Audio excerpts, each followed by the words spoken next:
Providence's mayor releasing what his office is calling a housing progress report. Mayor Smiley says, quote, no single solution will solve the housing shortage. Today's report follows a report last month by the City Council's Housing Crisis Task Force. That report gave recommendations for housing solutions and called for bold action. Today's report from the mayor's office is tallying up what's been done so far, as well as a wish list for the future.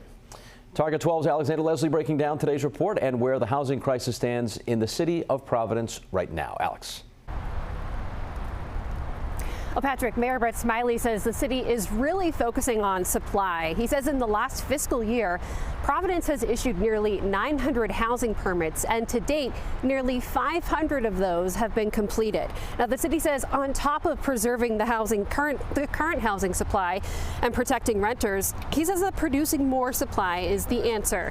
Today's press conference was held here at this vacant lot on Washington Street across from the public safety complex because the city's redevelopment agency is acquiring the lot to build 76 new affordable rental units.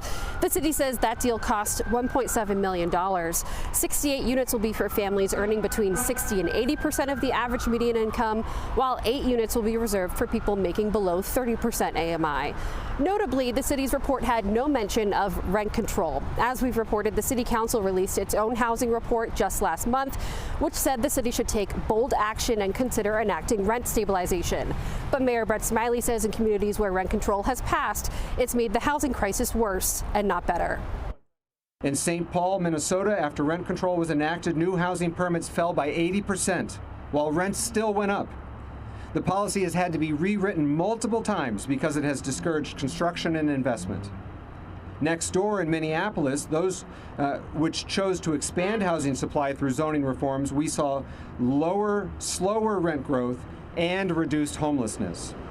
The lesson is clear. When cities make it harder to build housing, everyone ends up paying more.